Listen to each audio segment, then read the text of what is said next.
Hello and welcome. It's been a while, but here we are back to Gully. A few things happening in the world of cricket, not a lot, but obviously we've got the IPL going on, which means that everything else has been on a bit of a slow burn. But there's, of course, Pakistan versus New Zealand, DC. I don't know what It's a pinnacle going on. series of the year. It is the series that defines any cricketing calendar. And it's a series where Mitch Santner, Kane Williamson, and all your top Darryl Mitchells of this world prefer to sit on the benches of the IPL than cross the border. Why not? Who wants to play international cricket anyway? Who Um, does? Of course. but uh, But yeah, I mean, by the time I guess this episode comes out, Pakistan may have lost the fourth T20 as well. You never know what might happen, but yeah. So we'll spend some time discussing that, and obviously the IPL and the crazy scores that have been racked up, and why that may be. Of course, you as the fans might have your own opinions, but outside in, this is what we might think. Um, so let's start with I guess the Pakistan New Zealand series. It's 1-1, one washout, one Pakistan, one New Zealand. But I think at the end of it, I mean, like we mentioned, you given New Zealand's squad. I think, in my opinion, New Zealand have already won the series morally, right? This is hands down the biggest upset I have seen in the last at least 4 to 5 years. That New Zealand squad has nobody, barring Mark Chapman, who, by the way, is like the 10th player out of the 11 that you'd select in that starting 11. Just FYI. It's only against Pakistan that he just brings out the big performances. It reminds me of, I mean, how many times has this ever happened? Andrew Simons, the 11th Australian picked in 2003. I mean, we can pull that list out, right? But the point is, this is a really, I mean, I wouldn't even call it second string. I'll call it fourth or fifth string New Zealand team, and to the point where they're just always smiling. It's like they're just happy to be playing and representing their country overseas. You know what I mean? And here we are, supposedly contenders to winning the T20 World Cup in a couple of months, and using this series to really test out our bench strength and find out what our ideal 11 is. And we were utterly hopeless. I mean, this third game, I, it was everything wrong about the Babar Azam era of I mean, T20 cricket. 178 for four. What kind of a score is 178 for four? You literally It's the get like worst eight. score. It reminds me of Pakistan's 220 for 2 against the West Indies in 1992. That Ramiz Raja Yeah, 100, where they just, like crawl their way. Okay, it's a terrible. wow. Was it 220 for 2? Yeah, 220 for 2. Yeah, Like, 220 this for is two. terrible. And to think that Babar Azam then comes and defends it by saying, "Oh, I don't think we lost because of the batting. We maybe have been 10 runs short." You're like, what? Tiny, tiny boundaries, flat, placid wicket, and you've got supposedly your best batting lineup, which I don't agree with, but whatever. Yeah, And you're what, four down? Iftikhar what plays two balls, and you have yeah, Babar Azam and Rizwan, who together have a strike rate of just over 100. Right, I think Rizwan 101 and was yeah, 101. Babar Azam was 120.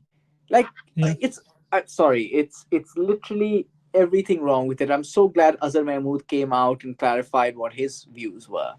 You know, Yeah.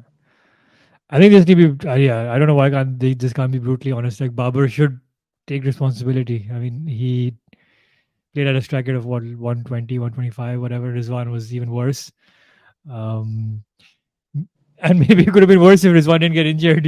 So yeah. you never Now know. he said, "Oh, it's because Rizwan got injured. It's tough for a new batter to get his eye in." We're like, on a flat Rawalpindi wicket. If I mean, this Shada is was a new tough, batter here. I mean, yeah, Shadab was your new batter as well, right? He came in at what, 6 or 7, and he got 40 of 20. So yeah, exactly. And it's Shadab Khan. Let's just take a step back and say it's the same yeah, Shadab Khan who we lamented a while back, right? He isn't the greatest batter of all time. That, oh, he miraculously, negotiated the crazy swing and spin of Rawalpindi. Absolutely not. It was literally Shadab Khan, okay, a slightly above average all rounder, Yeah, coming out and making light work of a second string bowling attack. Simple as, exactly. right? It's PSL something quality, you'd right? expect. Exactly. Something you'd expect if the Khan Emma to do. Poor guy got two balls. Something you'd expect Usman Khan to do. I mean, the stuff that he has left behind, poor guy, to play for Yeah. Pakistan. And Irfan, well, fair Yeah, enough to I guess him. But Rizwan's injury might be a blessing in disguise for Usman because a that means he'll probably bat at three, which actually might work for Pakistan, and he'll probably get another couple of chances. Because to be honest, I don't really agree with if they were going to play him and if they have planned him for the World Cup, then okay, he's had two bad performances, but I wouldn't drop him after this two bad I performances. agree. I agree. And Rizwan's injury means and I think he can keep as well, so that's kind of your backup keeper option as well. So I think it might But work who well. comes in is Fakhar Zaman, right? Yeah, that's fine. It's guy It he might be a comes better in. balance, blessing in disguise. I mean, I've now, despite everything Babar and Rizwan have done, I just don't see why you would have them in the top three. Like, it doesn't make sense unless you lose Babar in the first over. Like, It's a very tough thing to say, and the reason why is not because of them, but it's because of the scarcity around them. Let's yeah, be frank here, right?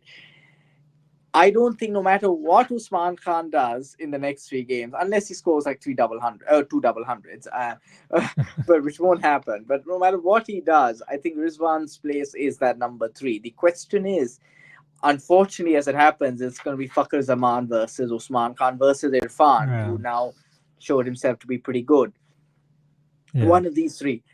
Now, those who of our fans who have watched us from the start yeah, may spot a slight U-turn approaching here, but my sort of support goes to Fakhar Zaman at number four. And despite him being hopelessly out of form, the difference yeah, between the World Cup 23 and this is in the World Cup, you had a viable opener in Abdullah Shafiq to replace him.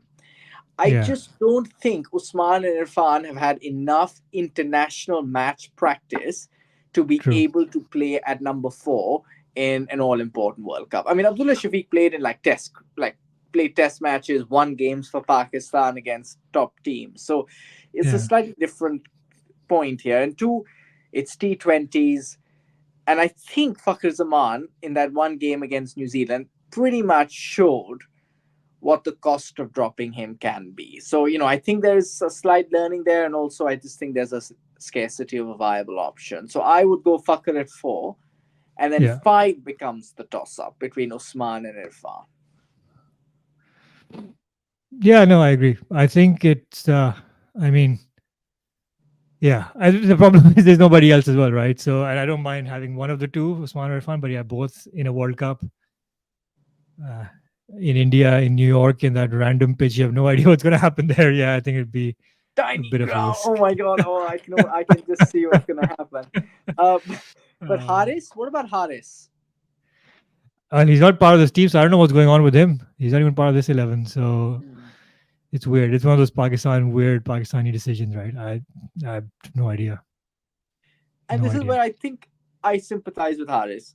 I know he hasn't Yeah, been consistent enough. I know he just has his 1 10 ball innings that gets played over and over again against South Africa. But when I actually think about it, he did do well against Bangladesh. He did do well against New Zealand. He saw the game through when there were some jitters. And the thing is, he was there to be a power hitter. He was there to be an enforcer, right? So you can't yeah, judge him on averages. You can't, because you've yeah, given him a particular role, right? It's the same reason for Sam Ayub. Nobody is criticizing Sam Ayub for giving his wicket away, for the fact that he has just little cameos. He hasn't made a massive innings of substance. He yeah, hasn't built one, at least. yeah, But the reason is his role is to just get us off to a really good start. So you don't mind that. yeah, And I feel the same was the case with Harris, but I think he's been overlooked because if you look at his numbers, They don't stack up. Yeah. No, I don't know. It's strange, but at the end of the day, I think you you need to, I guess, in typical Pakistani selective fashion, they can't go too much with the youngsters. They need to have your Iftikhars, your Rizwans, your Babars to balance it out. Imad Wasim, Shadab Khan. So, well, Imad Wasim hasn't played yet, We're but going to talk about that in a second. um, but yeah, I think they're look, either they go the approach that they're going to try all the youngsters and just be like, okay, whatever, if we lose, we lose, which I don't mind actually, but they're not going to do that. And so they will need to find that balance, and that's why I think you can't have Haris and Usman and Irfan. And look, in as the PCB do or selection committee does after every PSL, they just pick on who's been the best or the better players in the recent PSL, and they go with that. And this time it was Irfan and Usman, and that's And how it's you worked know, out. and the thing is, you don't even need to look at us. Look at our history of PSL performances inflating. Look across Yeah, the border. The IPL has had a longer track record.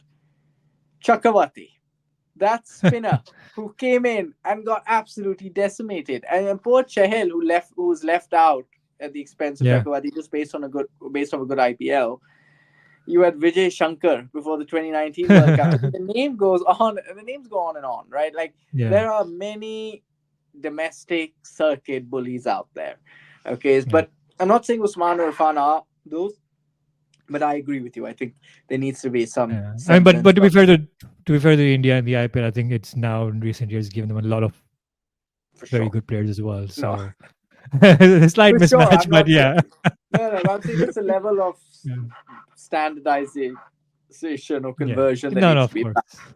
But now I Of want course. to just talk about bowling rotation. Yeah. Okay, when other teams do bowling rotations, they look really intelligent. When Pakistan does bowling rotations, they look abysmal. They look so stupid, that it's just mind boggling. It's like, why do we even rotate in the first place? Yeah. I think they missed the point of rotations, right? The best case study of rotations were the invincible Aussies in the Yeah. early 2000s and all. They used to win the series 3-0, and they are those Yeah. two dead rubbers in most series, and they used to rotate. But you notice their rotation always came with a bit of a plan, right? Yeah. Either it's resting your main bowlers, i.e., Shaheen Afridi, or your injury prone bowlers like Brett Lee in those days. In this case, Yeah. Naseem Shah. Okay, maybe he's getting back in, fine. But there's Shaheen. But not resting the one guy who you've brought in from from the forest, from literally from the darkness, Muhammad Amir, sitting in Exactly. the Yeah. sort of TV talk show segments across Yeah. Pakistan into international cricket. The guys played one game. Okay, don't count the washout for God's sake, but one game, Yeah. and he's dropped. And It it's like, doesn't. Yeah. why? Like, Maybe it was just why? a pre-planned strategy, right? That Amir's going to play the first three games, and it just or the first whatever two Two games. games. Yeah, first two games, and then they'll rotate. And I think maybe that they've just stuck to that plan, which also begs the question then why Ahmad Wasim hasn't been given a go. Um, I guess he will, but yeah, some of the things just don't add up. And look, I think in a way it's good to give the others a chance. And I guess in typical Pakistan fashion, they want to play it safe and not rest Shaheen and Naseem because they are your two best bowlers. Although the result showed otherwise, but I think in the last two games they'll probably change it a bit as well. Yeah. See, this is the point, right? You need to, whatever you decide in how you approach a series, you need to decide, with full conviction. Okay? Either you want to win, and your aim is, I want to win and take Yeah, no chances and just play yeah, my best 11, just end off. yeah, Or you say, yeah, and there's a reason, merits to it. You want to build up a winning combination, you want to like start remembering how to win for a team that struggled of late. yeah, Or you go the other way and say, what? I'm going to back my best 11 to come good at the World Cup, right? They're all seasoned cricketers. Right now, I'm going to use this series to fill in the gaps in my 11 and test people out. And if that means I drop true, a game or two, great, so be it. But I go with full conviction. There's a saying in Urdu, na idhar ka, na udhar ka. I mean, exactly, you're yeah, neither here nor there, right? You're resisting the urge to rest the people who probably need to be yeah, rested because you don't want to lose, and therefore you're yeah, not optimizing, the advantages of the rotation policy and yet you're dropping games, right? Yeah. What you need to be doing, dropping Shaheen, giving Amir a go. Okay, I think we Yeah. all know who your best three starting is. It's Shaheen, Amir, Naseem, right? Naseem has not Yeah. been in the best of form, but they're your best three, right? And you've got Haris Rauf and Abbas Afridi in the wings. Yeah. But you've got to just you know ensure you rest the sure shots and give the others a chance. Okay, Yeah. I that's what agree. I would do. The other question, which I think is a more pertinent question and one that I don't know who our top two is, which of these three do you play? Because you can only play two, right? And the two are Shadab Khan, Imad Wasim, and Abrar Ahmed. That's the key question here. Yeah. Like, who do you play? I think, well, the selection has shown that maybe they have a preference. Um, I'm actually, look, it depends on the condition as well, right? In maybe not in Barbados or whatever, but in the US, you just don't know what you're going to get. And there's Yeah, actually a temptation to maybe go with four fast bowlers like they should have gone with in Melbourne all those years ago. Um, or because you already have, you'll have Shadab or, one other spinner, and you'll have Sam and Iftikhar. And so you have spinning options as well. So I think there is a question as to whether you actually go with four pacers. Look, I do get why they're playing Abrar, and if it works out, then fine. I think in the West Indies itself, it would be good, which obviously means probably that Imad zone sits out, and if that's the case, then tough luck. it's interesting, right? Now, obviously, they can't both play because it makes the batting too thin. Yeah, So, but still, the batting is thin, right? It ends at seven. I know in T20 cricket that's fine because it's yeah, only 120 balls you have to play, yeah, and I'm resisting the urge of calling Shaheen Afridi a bowling all rounder at number eight. So I'm not going there. No matter what he has tried to show in the PSL, I'm not going there. So no your tail chance. starts at eight. Okay, Naseem Shah against Afghanistan aside, that's what it is. Okay, sorry, but Yeah, and and therefore that just creates a bit of pressure. Okay, yeah, look, I, I'll give you my reservation. Okay, I was a big proponent of getting Abrar in place of Osama Mir in the 23 World Cup, but there are few key points in Imad's corner. And forget his batting for a second. The first is yeah, he has a lot of experience in the Caribbean. Okay, I yeah, accept that the Premier League in the Caribbean is of far lesser standard, and I'm not looking at his numbers. I'm just looking at the fact that he has played there, yeah, and that does count, right? Forget the numbers, just his presence there.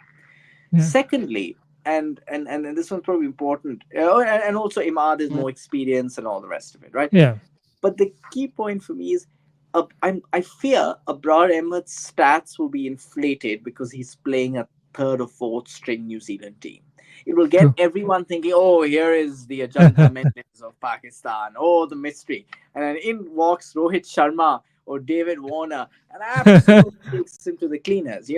So there's Yeah, that risk, right? And I don't think he's experienced enough to deal with yeah, that. Deal with that.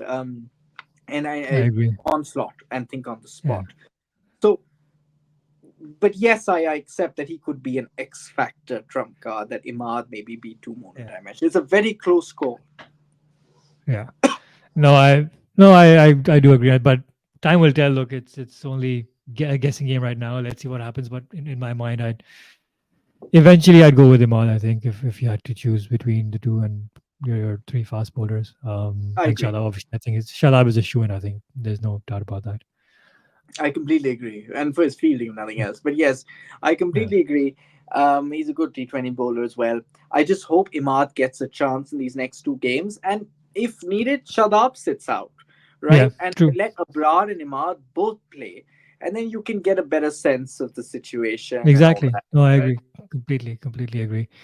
And that, no, I think we can quickly touch upon on the IPL as well. A lot's been going on. The latest game was it DC beating Gujarat by 4 runs, another 220 versus 220 match. We've seen some ridiculous scores by Sunrisers, 260, 280, like I mean, it's ridiculous. Again, like a couple of days ago, what's his Marcus name? Stoinis. Stoinis chased down 210 against What a guy. Dhoni, Dhoni and team. I like how everyone is like no one's mentioned Dhoni is not captain, but he's like the fielding leader at the time. Because he makes all the decisions. Whenever Chennai do something right, it's like oh Dhoni like gave the advice, but when they actually got tanked and smashed around the park, that's not come up. But anyways, Yeah, no, but bro, absolutely. beyond that, I mean, what's your sense of as to why, especially this year, the scores have been insane. Yeah, absolutely. Look, first, I think the impact player rule, right? I mean, you're effectively diminishing the role of all rounders. In fact, you're making all rounders extinct, right? Why Yeah, do you need all rounders when you've got impact, when you've got specialists in your 11 and specialists on the bench? Then you can just substitute in for your all rounders, right? So you're yeah, playing, you're effectively playing like 7, 8 specialist batters against, 5, 6 specialist bowlers. And on batting friendly wickets, that that tilt is always in yeah, favor of the batter. Like it's, you know, the one of the greatest wonders of cricket, and often where games are won and lost, is the choice of your starting 11. And there's always yeah, sacrifices that need to be made, specialists that need to sit out in place of, yeah. to make way for utility all Like we round. just discussed for Pakistan, right? Imad Yeah, or exactly what we just Ibrar. discussed, right? And utility all rounders have their place. They can do they can be multi-purpose. If they fail with one trade, they can make it up with the other, right? Yeah, Um, and and it's always a toss-up that depends on conditions, who you're playing, yeah, the occasion, the experience of the players in question, blah blah blah. And there's a strategic nous that comes yeah, with it, which is why the captain's role is important. I fear cricket is trying to resemble football, where with these impact players and all, the role of the coach and the management is emphasized yeah, and exaggerated at the expense of the captain. Right? It's yeah, enhanced. I think that's the word. I don't like that. Right? Because for yeah. me, part of cricket, like football's a great game, but it's a different game. Cricket is Exactly. all about individuality and about picking the 11 that works, and that comes with sacrifices, and you're taking that element out. You're playing I agree. specialist players, all rounders will go extinct, and it's just a direction of travel that I don't like. Yeah, and also the other thing from a batting point of view, right, is you're taking away the glamour of early wickets because the idea is you take two, three early wickets, the opposition slows down. But you're like specialist batsmen coming at number seven or sometimes even number eight, right? So that doesn't really like It doesn't matter, right? It yeah, really doesn't matter. You know, ultimately, I think the great innovation of the IPL was the playoffs. I'm a big fan yeah, of the playoffs because there is a merit in coming first or second. It's not just a lottery, one yeah, versus four, two versus three. But other than that, I think this is a bit too innovative for me.